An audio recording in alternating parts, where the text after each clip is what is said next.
hours, the Senate Impeachment Court will begin a process that our Constitution clearly provides for.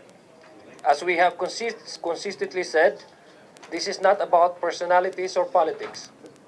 This is about allowing our institutions to do their work. Our simple appeal is this: let the trial begin. Let the evidence be presented, and let both sides be heard. The Filipino people deserve nothing less than a fair, orderly, and transparent process. No one should fear the truth. The proper venue to test the facts is the impeachment court, not the court of public opinion. Today is not about declarations or conclusions. Today is about taking the first constitutional step toward establishing the truth. Maraming salamat po, and we are ready to answer your questions after my co-spokes will also give you their opening statements.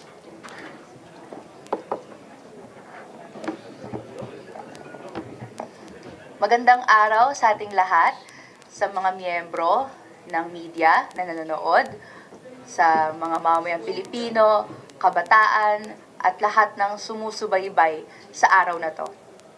In just a few hours, the Senate Impeachment Court will begin hearing a case that is significant not only for our institutions, but also for the future of our democracy. To our fellow young Filipinos, this is our history. This is our moment to pay attention, to ask questions, verify facts, witness how the Constitution works, and participate in the processes. Democracy is strongest when citizens are informed and engaged. The impeachment trial is a constitutional process. It is not a spectacle to cheer for or against. It is an opportunity to see accountability, due process, and the rule of law in action.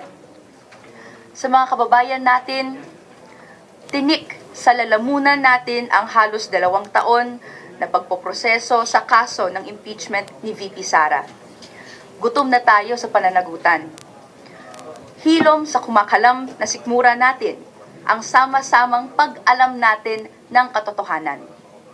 Kaya dapat nating baybayin ang ebidensya para masagot ang mga matagal na nating tanong ng taong bayan. The public deserves to hear the evidence. Karapatan ng taong bayan na marinig ang ebidensya at maintindihan ang mangyayari.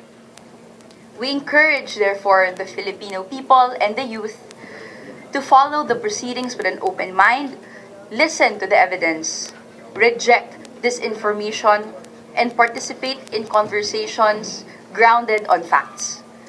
The decisions we make today will help shape the country that our generation, your generation, will inherit.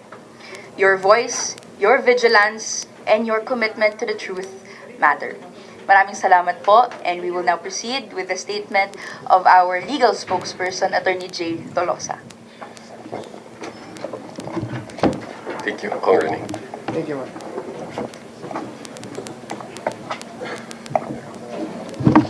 Good morning, everyone. Today, the Senate Impeachment Court formally begins the trial of Vice President Sara Zimmerman Duterte. As prosecutors, we will approach these proceedings with respect for the Constitution, the Senate sitting as an impeachment court, and the rule of law. Our duty is clear: to present evidence in support of the articles of impeachment. We will do so professionally, fairly, and with fidelity to the constitutional process.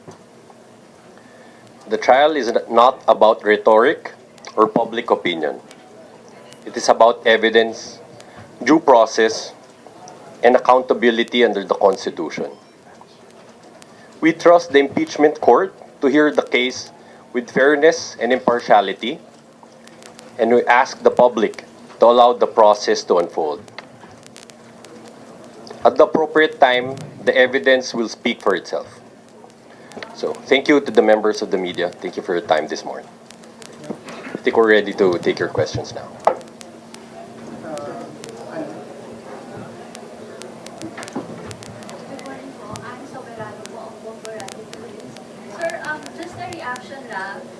sa prosecution, sa naging pahayag po ni President Marcos na mas mainam kung personal na haharap si Vice President Sara Duterte sa impeachment court.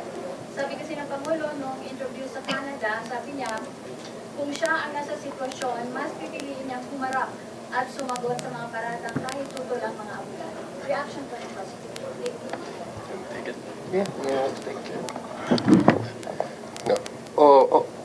Of course, naririnig ho natin no, yung opinion at sentimiento ng mga kababayan natin na ito ho yung sinasabi nila. Considering ho the seriousness of the allegations in these impeachment proceedings, nararapat lang ho no, na harapin ho ito ng personal ng Vice Presidente. But having said that, we will still respect no, the rules of impeachment and the order issued by the impeachment court, wherein the Vice President was given an option to appear either in person or through counsel. So at the end of the day, no, that's a decision for them to make. But still, no, we understand that sentiment. That sentiment is the sentiment of the entire country or most of our countrymen. No, na everyone's demanding that the Vice President no, will face this in person. Well, actually, that's a sentiment not only by the president but actually shared by all of us, no. Kasi it will also speak about the character of the respondent, no. It will only show that she is really seriously taking these allegations, no, facing these allegations with a clear, with a clear position that she is not guilty of any of these accusations. And the clearest message that she can send is to appear before the court. No? Klaro po yan, matagal na po nating sinasabi. And that would also reinforces her previous statements that she will answer in the proper forum, that she's actually welcoming the allegation in at the proper forum, and this is now the proper forum. No? Kung tatandaan po natin, siya mismo po ang dinescribe niya sa itong proseso na to. Pag dumating at humantong sa impeachment court o sa Senado, ay ang sabi niya, ready na po sila for bloodbath. So I guess that would also reinforces again her earlier position that she's ready. And the only, for me, and to all, many ordinary a clear message that would send to the public and to the Senate impeachment court is the presence of the respondent, the Vice President Sara Duterte. But again, reiterating also the position of Attorney Jay, that is entirely within the discretion of the options that she can actually discuss with her defense panel. Okay. Okay.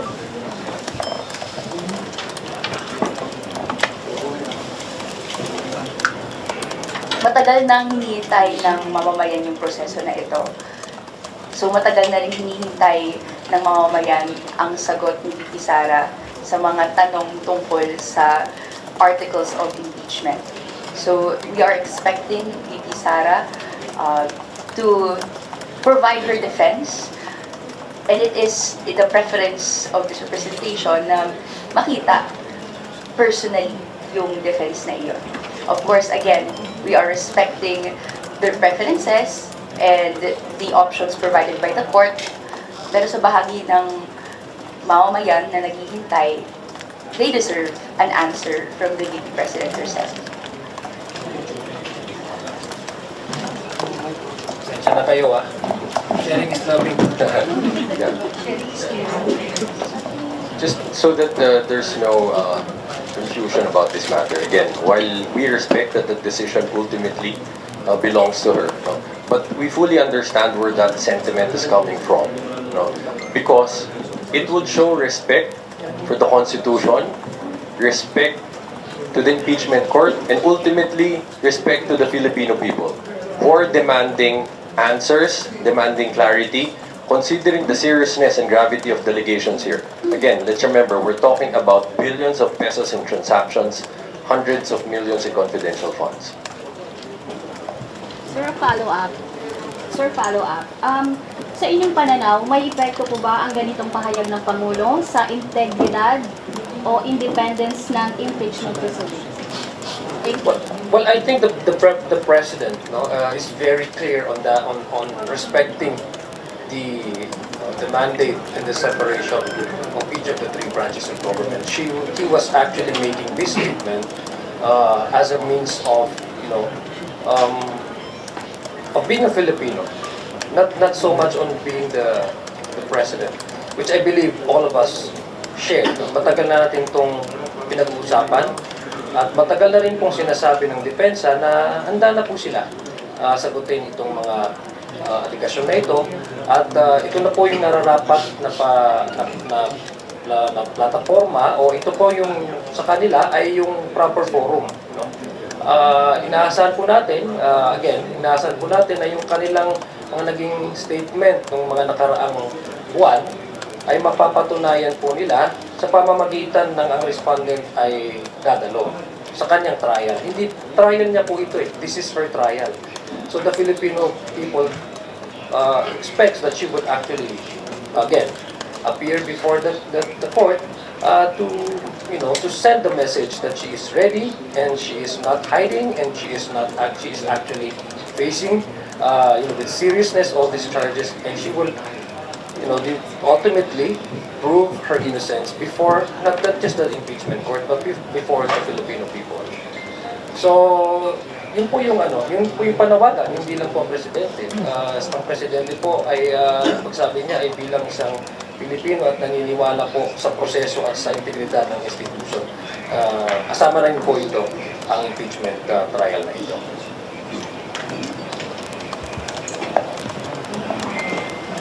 Ganun na po kalawak yung sentiment ng taong bayan, ng mamamayang Pilipino para po sa proseso na ito. So, once again, the accountability mechanism here is so that the prosecution can present evidence, the defense can present their defense, counter-evidence, counter-narrative.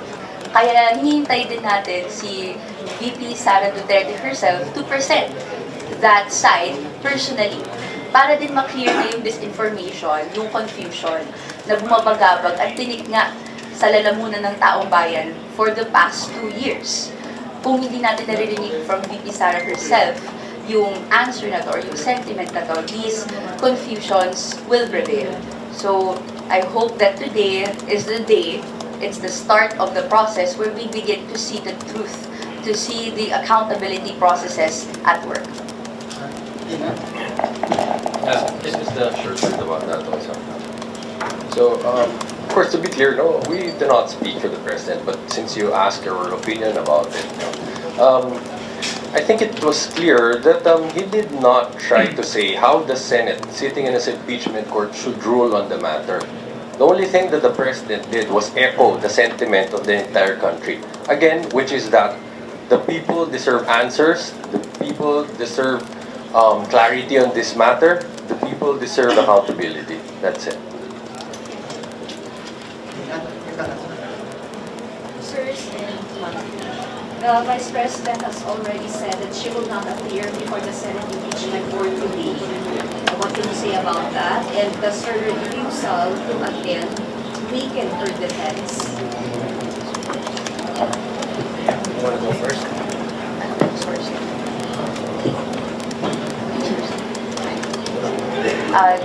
Okay, to comment on the open, shared sentiment from VP Sara Duterte, that would be unfortunate and a disappointment to the Filipino people who are expecting her today, her answers today, and for the process to continue with finality until the end. Kung hindi po magpakita on day one, nasaan na po ang readiness na sinabi pong nandoon before at gustong makita at maiharap sa mamamayan para po sa proseso ng pananagutan. So, she can have her strategy, her legal team can have that strategy, but at the end of the day, this impeachment process is both a legal and political process that we want the people to participate in. And makita natin yung greatest participation of the people, kung pati yung public officials na nakasalang ay fully participative din.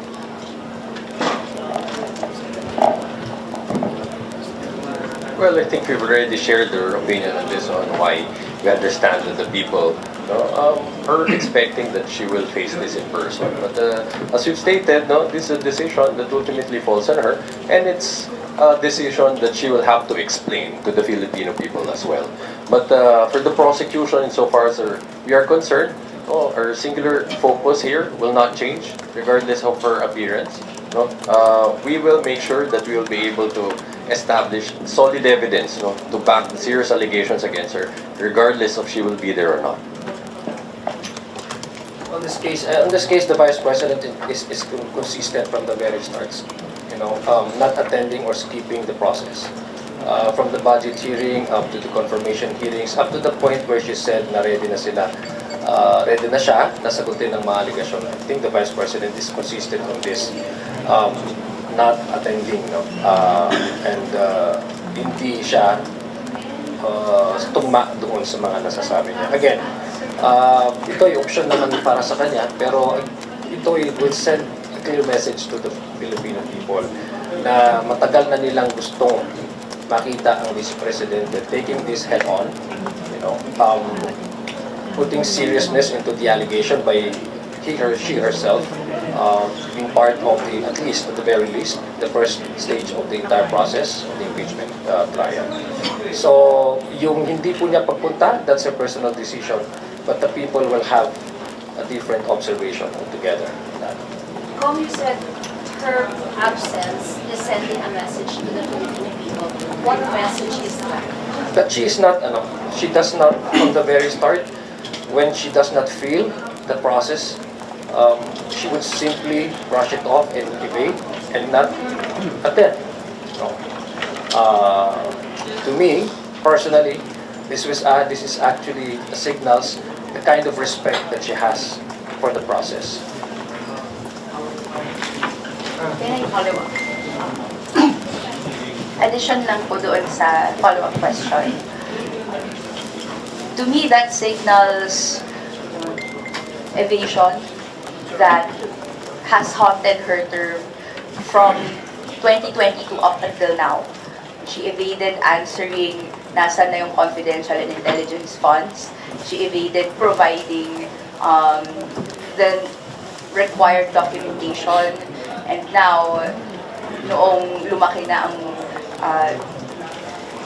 yung issue, hanggat nandito na sa impeachment court, may evasion pa rin. I hope that there will be chances still for VP Sara to show up, not only today, but on the different days of the impeachment hearing dates. So, inaasahan pa rin naman ng mamamayan na at one time ay iparamdam yung sagot tungkol sa mga matagal ng tanong natin. Okay po. How are you going to lead the call of the Senate President to shorten the trial dates? Kung maaari ay bawasan po yung Siya na kayo kasama sa trabaho ko. We heard the statement of the Senate President about this yesterday. And of course, we will try to conclude the presentation of evidence in an expeditious manner without, of course, sacrificing our ability to do it in a proper and an effective way as well.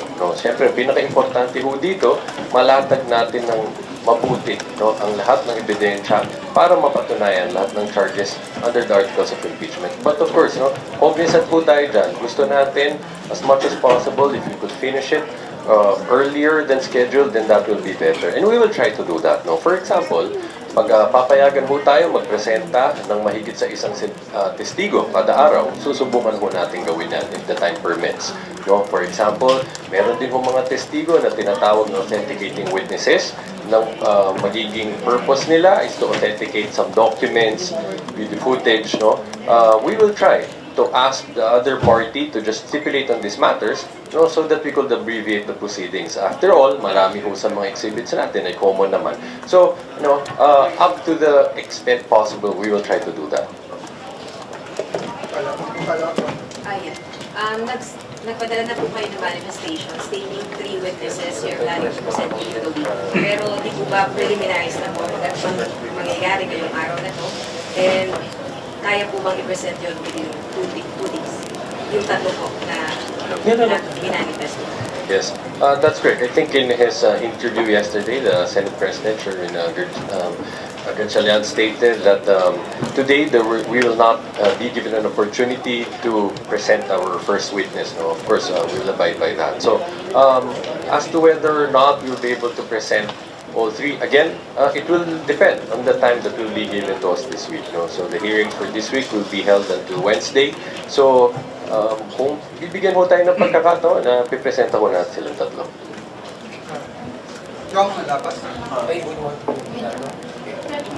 Ano lang po, isang tanong lang. Kung sakasakali po no, na magbitiw sa pwesto si Vice President Sara bago lumalim ang usapin sa impeachment trial, hindi po ba masasayang ang pinaghirapan ng impeachment ng prosecutor? Kung sakasakali, pwede pag ganun nangyari, pwede pa rin siya tumakbo sa pagka-presidente at manalo na ka-presidente. Well, hindi naman ho nasasayang dahil unang-una pananagutan po pinag-uusapan natin dito. Never po naging sayang ang effort. Ang nagdirekta naman dito ay ang ating konstitusyon. Ito, klaro po itong proseso na ito. Ang proseso po natin dito ay yung accountability mechanism na sinasabi ng Constitution. So, ito pong mga pangyayari ngayon, if ever, no, sana hindi nga mangyari yun, if ever that would happen, that would reach that stage, sa palagay ko po, the trial will continue, the trial must continue, because the resignation does not automatically condone the acts committed. As indicated in the articles of impeachment, kailangan pakinggan ang ebidensya. Kailangan marinig ng taong bayan ang ebidensya. It will not altogether just water down, for example, or weaken the evidence that we are to present before the impeachment court. And remember po, na-impeach na po siya, no? As far as the House of Representatives is concerned, na-impeach na po siya. So the procedural conclusion from that stage, according to the Constitution, is for the Senate to try and decide. So, kailangan pong tumuloy kasi kailangan pong may pananagutan dito. Ang pagre-resign ay hindi po yun nagkukondong.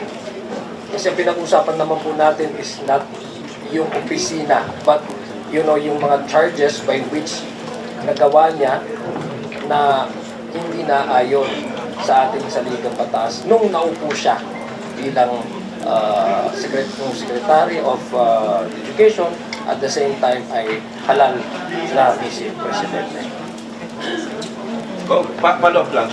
We'll respond to that.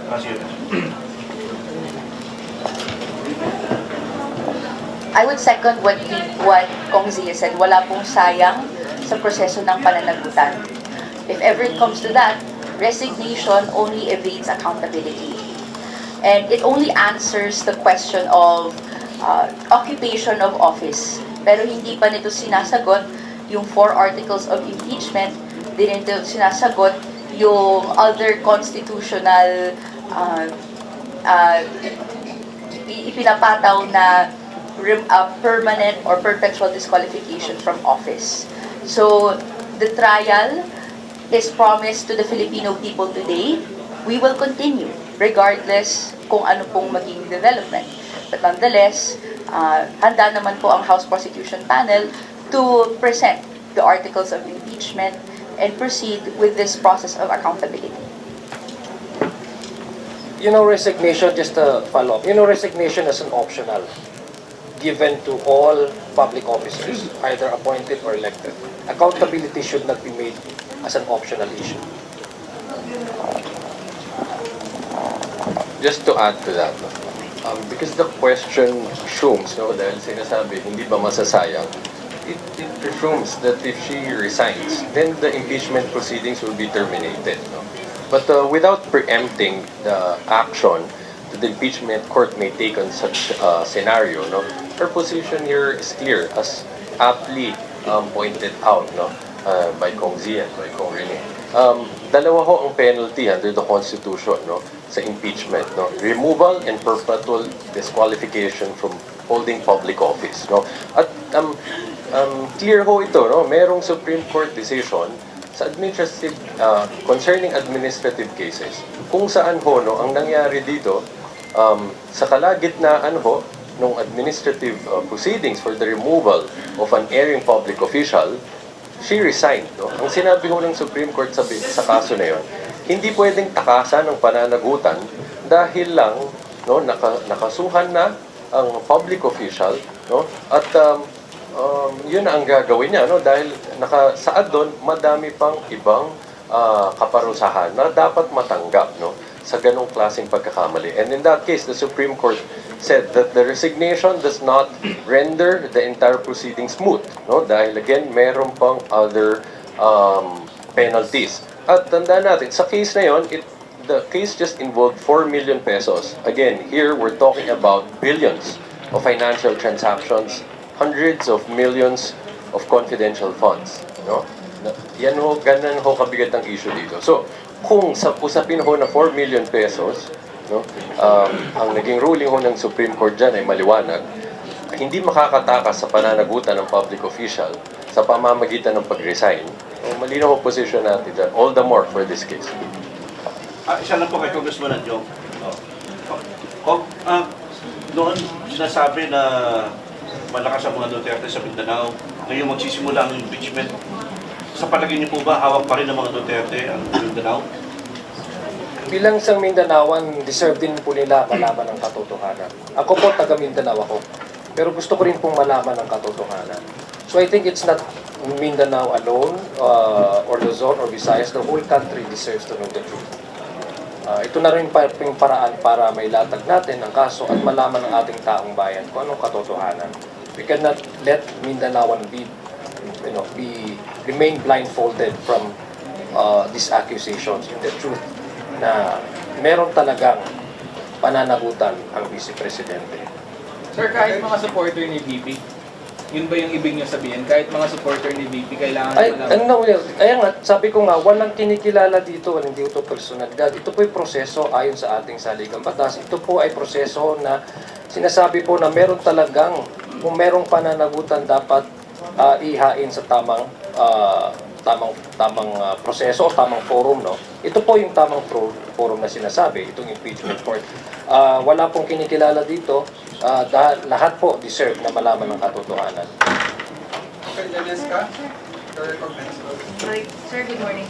I understand you intend to present for your first argument yung threat against the president. Is that still the case? Yes po. And why that specific allegation? Why should it go first? Thank you.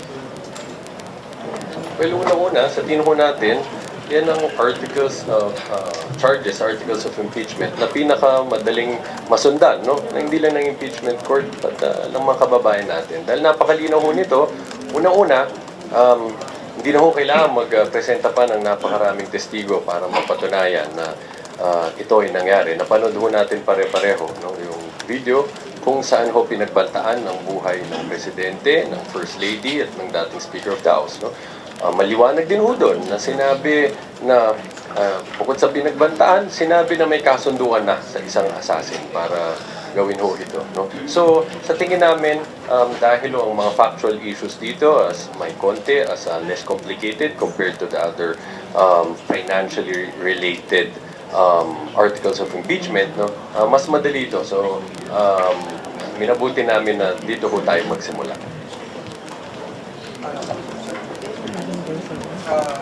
Meron pa si respond pa si Just very briefly. Inuuna natin in order of kung paano makita ng taong bayan yung iba't ibang nakitang questions na bumabagabag sa ating lahat. So, the press conference about the threats, natunghayan po ito lahat ng mamamayan. We will go through as they go para po makamit natin sa punot dulo yung proseso ng pananagutan. Sir, Para po sa akin, very short lang, no? I think sa Filipino, mas madali kang mag-relate na hindi basta-basta magbanta. No? I mean, culturally, we all understand that. Ang Pilipino ay disenteng tao. Tayo lang po ata yung tao sa buong mundo na pag nagsasalita, very,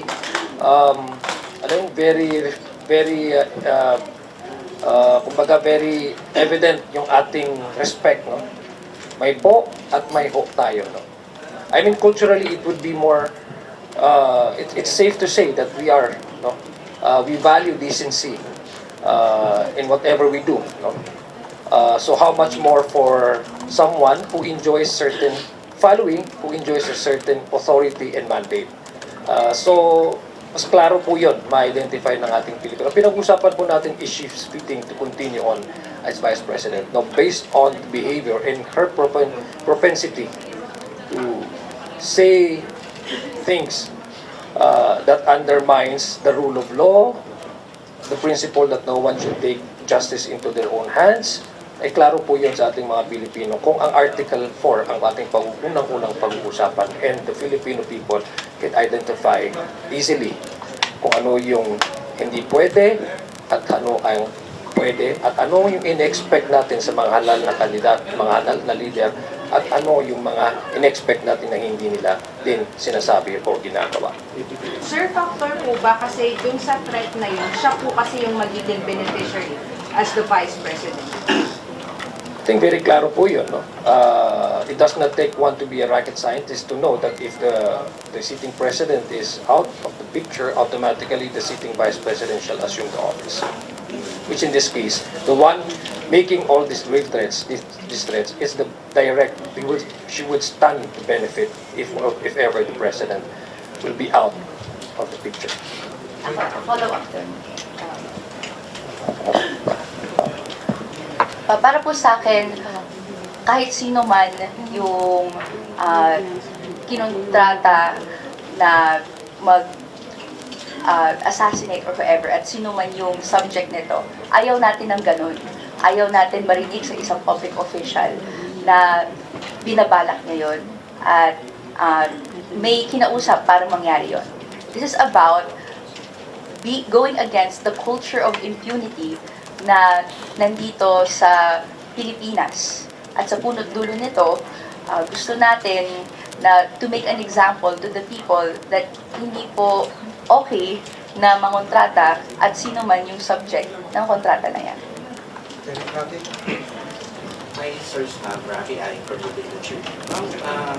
Sa paglabas ng arrest warrant, Senator Rodolfo Marcoleta, how do you see the proceedings move forward? Kasi apparently parang nabuwasan na naman ang supporters ng Vice President Sara Duterte. That's, well, unang-una, tandaan po natin the case actually happened even before the impeachment, the official transmission of the articles of impeachment to the Senate from the House of Representatives. Mas nauna po ito, it predated actually this process, the entire process. Sa amin po, that's an entire different legal proceedings that involves one sitting senator. So kung wala ho akong makita na anything that would further delay the impeachment process because again, ang sinasabi po natin dito ay ang basihan ay yung directive no, ng ating constitution na magpatuloy itong impeachment trial na ito. So again, these are two separate legal processes na hindi siya connected whatsoever. Yun po yung sa amin pong panig, ang amin pong pinofocus is yung paano ipapresenta ang kaso ng House Prosecution Team at ilalatag yun ni Tama ho, no? As correctly stated, yung acts which are the subject of this plunder case all happened way before this issue of impeachment came about. So, yun namin nakikita yung connection nito dun sa impeachment. And hindi na namin nakikita kung paano ko ito maging dahilan para makaantala ko dun sa proceedings. Again, respect to the composition, whether or not they could appear or not, this is something that's out of our hands. This is a matter that falls under the exclusive discretion, no, of the Senate sitting as an impeachment court. So, kami ho, hindi magbabago kung regardless of the composition of the Senate sitting as an impeachment court, our mandate remains the same, which is to present evidence in accordance with the rules in the Constitution to support the articles of impeachment.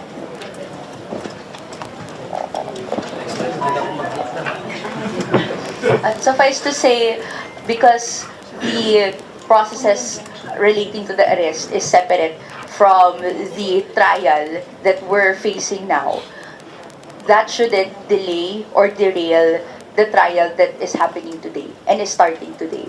So, para sa atin, ang mahalaga ngayong araw, masimulan at syempre, maipresenta ang ebidensya, mga witnesses, as the trial and the process goes on. I'm next na po, Eden Santos. Sabi niyo po walang direktang epekto yung pag-aresto o pagsuko ni Senator Marcoleta na po since isa siya sa magiging judge, senator judge dito po sa impeachment trial. Doon po sa aspetong threshold nung convict or to ano po si BP Sara, pwede pong doon magkaroon ng effect yung kanyang pagsuko. Let me address that first. Since that is an issue that will probably arise in the impeachment proceedings, it will affect the merits of the case. As you understand, we cannot discuss our position now. But when the impeachment court finds it appropriate to tackle it, we're ready to advance our legal argument on it. But at this time, what we could tell you is that we're not engaging in vote counting. Again, what we're focused on is to establish an airtight case, supported by solid evidence, so that regardless of how this 2/3 threshold will be interpreted, we'll be able to secure it. Dadagdag ko lang, hindi mandato ng House Prosecution Panel na i-determine kung ilan ng boto ang dapat makuha para ma-convict or ma-acquit ang respondent, in this case, Vice President Sara Duterte. In the event that controversy may arise, again, we relate and we defer to the wisdom of the courts, Either the impeachment court can actually settle this, or if it's about constitutional question, it's the Supreme Court. But then again, ang ninanais po at saka ang position po ng House Prosecution Team ay panatag po sa kasong ipipresenta. Yun lang po yung focus natin. Pagdating po doon sa determination ng kaso, determination ng mga huwis, kung ano yung magiging judgment nila, kaya nga po namin minamarapat na maipresenta ng maayos itong case na ito ng prosecution para mabigyang paliwanag sa ating mga huwis at sa taong bayan kung ano yung dapat na makita nila at kano dapat yung maging basihan nila to arrive into a sound and impartial judgment. Yung pagbibigay din ho namin ng mga ebidensya, pagpapresenta ng mga ebidensya, ay respeto din po ito sa kapangyarihan ng impeachment court. Sir, lagi po for News Watch. Susugan ko lang po yung tanong. Ang sabi po kasi ni Attorney J, regardless of the 2/3 threshold, we're not engaging in vote counting, pero yung pinagtatrabaho niya is establishing an airtight case. So is it safe to say that right now you're preparing to get 16 votes pa rin, regardless? 16 or more? Yes, of course. So that there will be no issue on the matter anymore. Diba? In fact, ideally, we would, again, the purpose is to present evidence so that at the end of the day, when this trial concludes, together with the Filipino people, the Senate Impeachment Court would reach a verdict based on that evidence. So, sa amin, hindi namin tinitignan 16, dapat ba bumaba. Ang goal namin, definitely, makuha ang sapat na boto para masuportahan ang hinihingi natin dito, which is of course in the end, di ba, makita na sinusuportahan ng malakas na ebidensya ang articles of impeachment.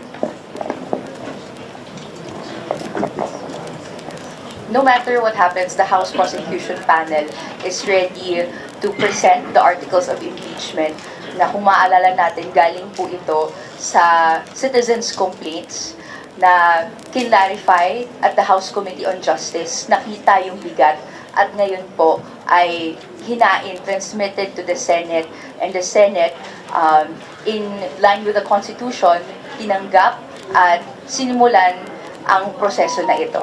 Sa punot dulo po nito, gusto natin na marinig ng taong bayan ang ebidensya at the House Prosecution Panel is able and ready and prepared to ensure that all the required evidences, testimonies, witnesses to present fully the people's arguments.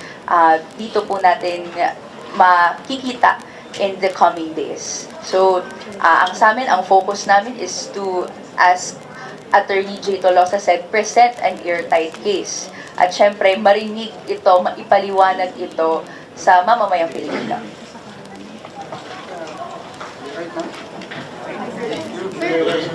Sir, good morning. Katrina Domingo from ABS-CBN News. How concerning is it for the prosecution panel that there are 3 senator judges who are already automatically absent from the proceedings? Will that be considered as an acquittal? Do you have a slimmer leeway for you to get more conviction votes from a slimmer chamber? Well, again, we don't actually, again, as what Attorney Jay earlier explained, we don't bother ourselves with the number of the senators, the sitting judges, who will be present, who will not be present during the course of the impeachment trial. What is important to us is we can perform the constitutional mandate of the House of Representatives, and that is to support the articles of impeachment by way of presenting corroborative testimonies and documentary evidence. As far as the House Prosecution Panel, what is important is that impeachment, the Senate has already assumed jurisdiction over the articles of impeachment, and we are starting to look at the start.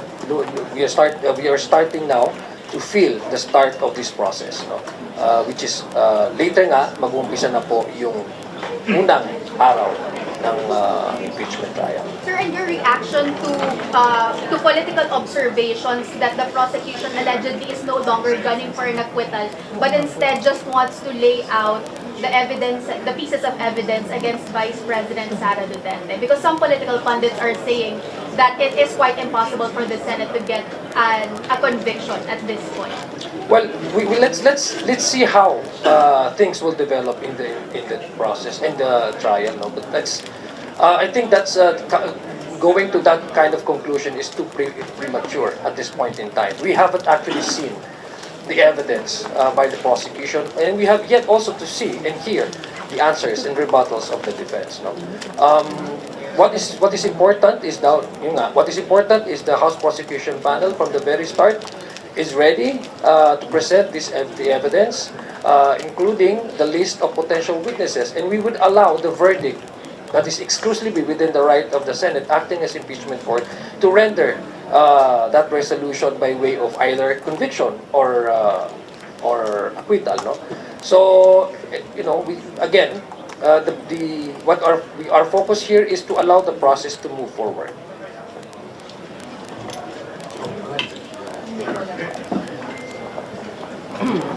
So I think it will be unfair for the members of the Senate, for us, to presume how they would vote at this point. Kakasimula pa lang ho ng proseso, kakasimula pa lang ng paglilitis. At tandaan ho natin, under the impeachment rules, all senator judges are required to observe political neutrality. This means that they should participate in these proceedings and rule on it based on the evidence regardless of their political affiliations and preferences. And ang paniniwala namin, they will abide by this obligation. They will comply with this obligation.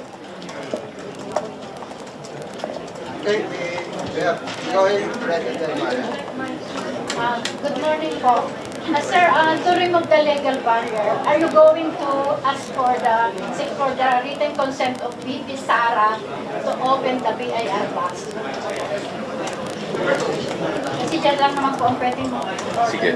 Well, first of all, no, in one of his interviews yesterday, Senate President Gatchalian stated that there are lots of opinions among them, no, about this matter, and he himself decided it's better not to give a comment about it, no, and just wait for the impeachment court's official action on this matter. So we will take his leave, no, and at this time, I think also think it's not appropriate to discuss it. So we will wait, no, for the impeachment court's formal resolution, no, regarding our requests, no, concerning the BR box. But what's clear is we believe the importance of its contents. We understand the sentiment of the people that we all want to see it. So one way or another, no, we will achieve that goal. But as to how the impeachment court would act on it, we don't want to preempt it, no. So kung ano man ho ang maging decision about that, we will respect it and act accordingly.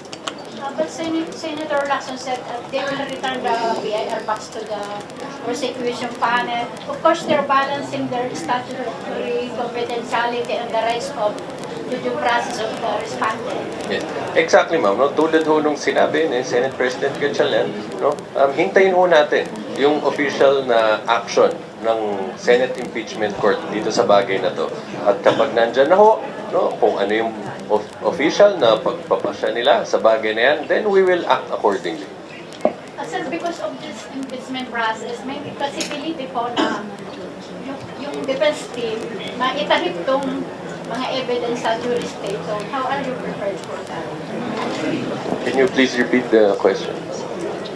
Sir, because of the complexities na itong impeachment po, there are possibilities na itong defense panel maitahip po itong mga evidence nyo to jury state. Quite understand the question. Overturned. Pasensya, isa pa. Pwede ko nating medyo pakiliwanagin ang tanong mo para makasagot ko. Yes, sir. Yes, sir. Para sa kanilang advantage now. Pasensya na, gusto ko masagot ng mabuti yung tanong mo. No? So, pwede lang tanong kita. Ulit pakiliwanag ko yung tanong. Kasi mga legal strategy po yan. So, yun yung plano nila, sir, na itatahip nila sa jurisdiction yung ibang ebidensya po. Kagaya nung sa health threat, ngayon sinasabi na nila freedom of speech. Tapos kung sa PR box na gusto nilang i-protect na huwag na niya. Well, lahat po ng strategiya ni Depensa, karapatan po nila yan. Ang importante po ay para sa House Prosecution Team ay klaro po ang ilalatag na kaso. Pati na rin po ang korte, kanina sinabi nga ni Attorney Jay, na dahil inaasahan po natin na ang impeachment court ay impartial naman, no? Papakinggan ang bawat panig. Kung meron naman po silang mga ebidensya na gusto nilang maipresenta na maribat yung ating mga ebidensya, ay ganun ho ang struktura ng trial. Ganun talaga yung usual na process. Ang wisdom naman po kung bakit gusto natin lahat ng ebidensya ay masalang sa impeachment process ay una, deserve ng mamamayan na malaman kung bakit ganito kabigat yung kaso na hinaharap ni VP Sara. At number two, no, to leave no stone unturned. So, we leave the wisdom to the impeachment court kung ano po yung appreciation niya sa articles of impeachment and yung mga arguments na ilalatag natin and the witnesses and testimonies and evidence that will support these arguments. But at the end of the day, the House Prosecution Panel is ready to convey these arguments, to defend it, no, for the sake, no, na may nakalagay sa Constitution at batas na pamantayan kung paano dapat panghawakan ng isang public official yung kanyang oath and yung mga batas na dapat sinusundan nating lahat. So, for now, the defense can produce the strategy that it wants to, pero sa atin, ang pinanghahawakan natin, no, nasa proseso ng pananagutan, let the evidence speak for itself. Let the witnesses see their day in court. Let these questions be finally answered. Hi, Paul. Good morning. One of the contentious or one of the suggestions ng mga supporters ni Vice President Sara Duterte ay huwag siya humarap sa impeachment trial, magpunta siya directly sa taong bayan, lumapit siya sa taong bayan, gawin niya yung trabaho niya. What's your take po doon sa parang mas gusto ni VP Sara na i-serve niya yung taong bayan niya, do her job as Vice President instead of facing the Senate impeachment court? Alam mo, pwede naman ho gawin niya yun without evading the process of accountability. Wala naman hong pumipigil sa kanya na pumunta sa kanyang mga supporters. Pero hindi ho natin pwedeng gawin na option ito or mamili ka kung alin ang importante. Hindi ho natin po pwedeng sabihin na ipangsatabi na lang at huwag nang pansinin. Kasi ang nagsasalita po dito ang ating konstitusyon, ito po ay proseso na binigay ng konstitusyon na kinakailangan na ma-reach niya yung point na makuha natin ang tamang judgment ng impeachment court. Ito po ay pananagutan ayon sa ating konstitusyon. Just a short addition. Facing this impeachment process is serving the people. Kung ito ang panawagan ng mamamayan and it is supported by surveys na hinahanap ng taong bayan yung trial na ito, at kung nakalagay sa konstitusyon na ito dapat yung daanan ng isang highest sitting public officials natin para po masagot yung mga proseso ng pananagutan na nakabitbit sa kanya, bakit po hindi niya haharapin yon? Kaya pong pagsilbihan ng taong bayan and at the same time harapin itong mga proseso ng pananagutan. And in fact, yung pagharap ng proseso ng pananagutan ay pagsisilbi sa mamamayan. Kasi over the past few days, the Vice President has been going around the country to serve yung, of course, yung mga nasa lanta ng mga lindol, bagyo. And whenever she goes, the crowd always sees her, parang lagi siyang minamob doon. Yung public support na yun for the Vice President na nakita natin sa mga videos na nakita natin, do you think po ba natatakot po ba kayo na itong public na ito sila din ang magagalit sa inyo? Kasi if ever man hypothetical na makonvict si Vice President Duterte, magagalit sa inyo, hindi kayo po. Everyone will benefit from this trial dahil lahat tayo deserve na malaman yung mga sagot sa tanong na matagal nang nakabinbin.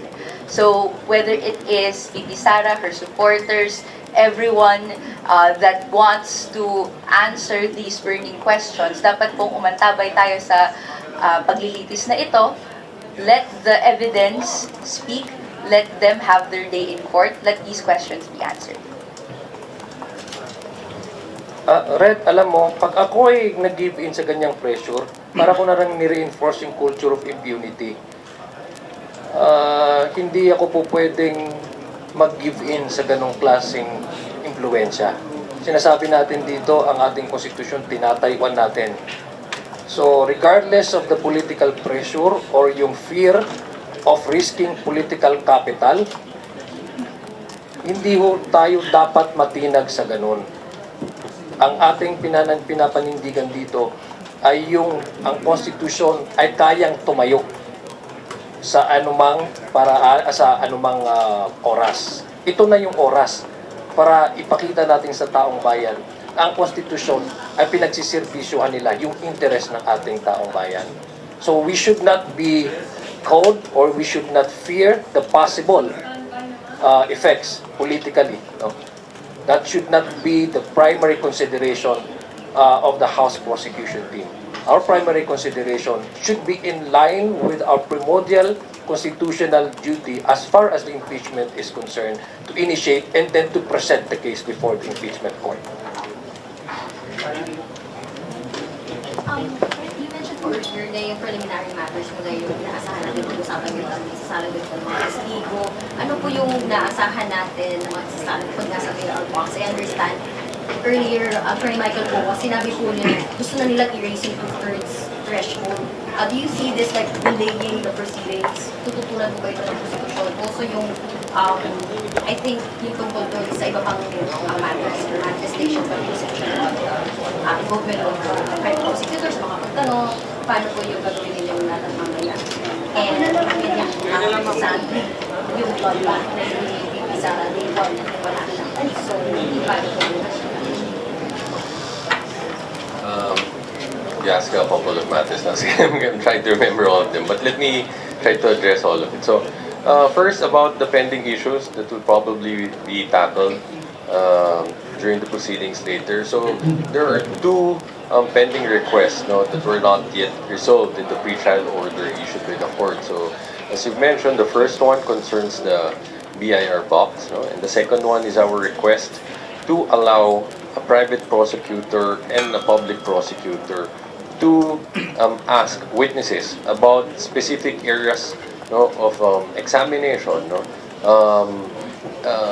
concerning the same witness. So to clarify, hinihingi namin dyan, we're not talking about two prosecutors talking at the same time. Of course not. That will be disorderly. Hinihingi lang namin, when the situation calls for it, when the testimony and the evidence calls for it, hayaang makapagtanong either public prosecutor or private prosecutor na mas may tamang expertise, experience, kakayahan sa mga technical na bagay na pag-uusapan. At the end of the day, makakabuti ho to para sa lahat. Dahil hayaan natin na lumabas yung katotohanan in the most efficient and effective way possible. Again, it will benefit all of us. Okay. And your other questions about the two-thirds threshold, I think we've answered this already a while ago. Parang we will not preempt the action that the impeachment court may take on this. But But if they raise that, yung two-thirds threshold, isa pa lang, tututulan niyo po ba ito? Mas may efforts to delay maybe the proceedings kasi we want to start the trial. So any other efforts to maybe delay or ask the impeachment court to dismiss articles of impeachment? We'll definitely oppose any attempt to try to delay the proceedings. The Constitution is clear. Trial should be held. So, before a verdict could be done, dapat pakinggan muna ang ebidensya, tsaka magpasya. And about two-thirds vote, again, we will leave it to the discretion of the impeachment court when they find it appropriate to do so. But what I could say is, baka we also have to examine if it will be appropriate to discuss it at this time. Baka premature pa ho yan. Wala pa tayo sa punto na magbobotohan na. Again, dapat maglatag muna ng ebidensya. Pagkatapos, dun ho, magpapasya ang impeachment court tungkol sa bagay na ito. Still, yung hindi dapat ang positioning is that bago pa marinig yung ebidensya ay papatayin na. I think hindi dapat yun ang klaseng mindset na meron tayo. Kasi unang-una, ang taong bayan gusto na nila na tumuloy ito at gusto nila lang may closure. Ang closure na gusto nila ay parte doon sa paglalago or continuously that the process would continue on. Yun ang gusto nilang closure, yung may kasagutan sila sa mga ibibigay na ipapresenta na kaso. So I think we owe that to the people at the very least, to continue with the trial. Kasi unang-una, hindi nga po pwede ang impeachment, sabi nga ni Attorney Jay, hindi po pwedeng ang ebidensya ang gagawin ay papatayin bago pa man lang ito mapag-usapan. Dapat ang ating attitude dyan is dapat allow na natin na marinig ng impeachment court dahil ang respeto na ibibigay ng House Prosecution Panel sa impeachment court ay base doon sa mga ebidensyang ilalatag nito. Dahil this would definitely guide the impeachment court in not only appreciating but have a basis for them to arrive into a fair and impartial judgment.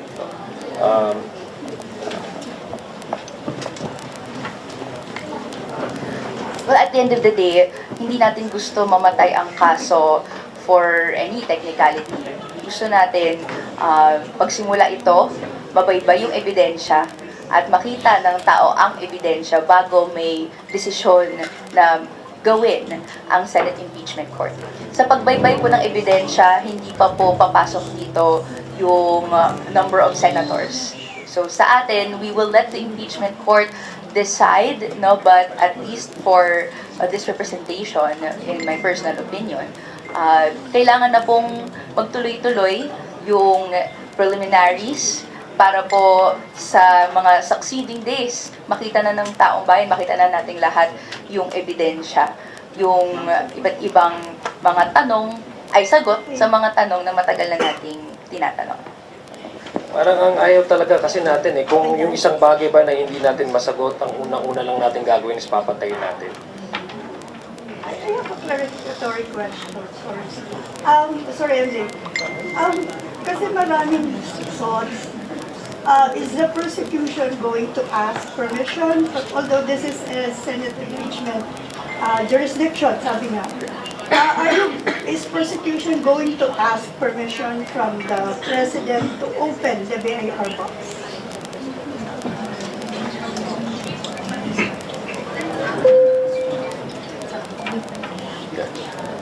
Wag po nating pangunahan yung issue sa BR box. No? All of these matters are being speculative at this point. No?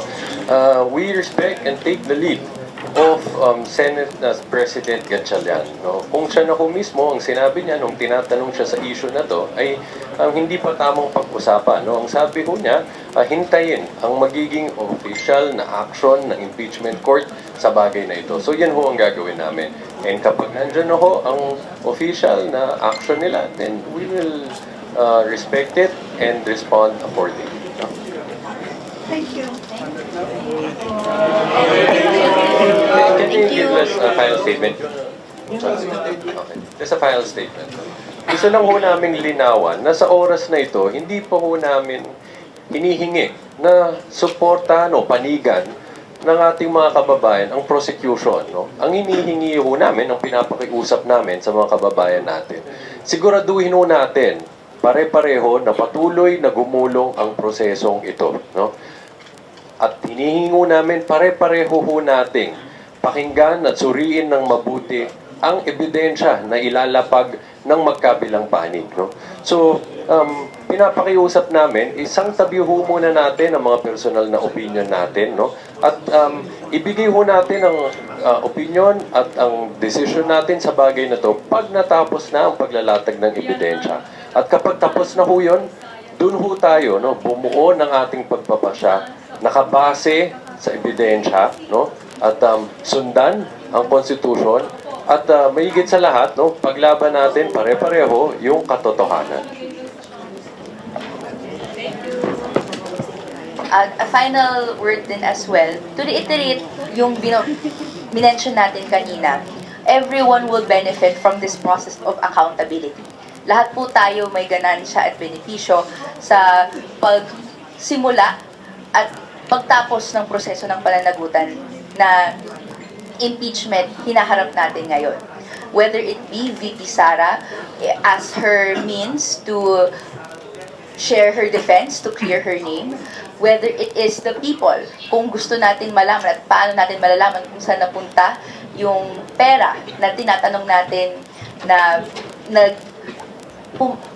pass through the Office of the Vice President and the Department of Education, lahat po tayo gusto natin umambag sa proseso ng pananagutan. So sana po sa ating mga estudyante, sa mga manggagawa, sa mga pamilya, mamayang 2 p.m. ay antabayanan natin yung trial, whether it is through your streaming parties, through your phone, through your television screen, at syempre, magsalita tayo tungkol sa proseso.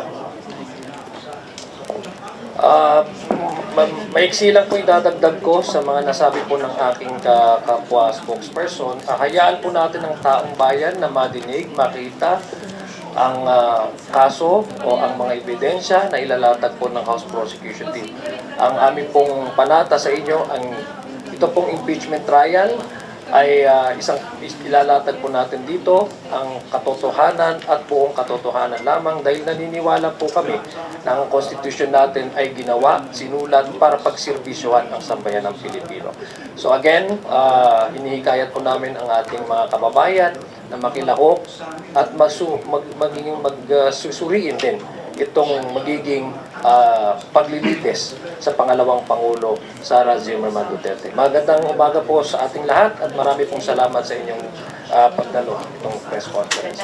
Wassalamualaikum warahmatullahi taala wabarakatuh. Salamat po.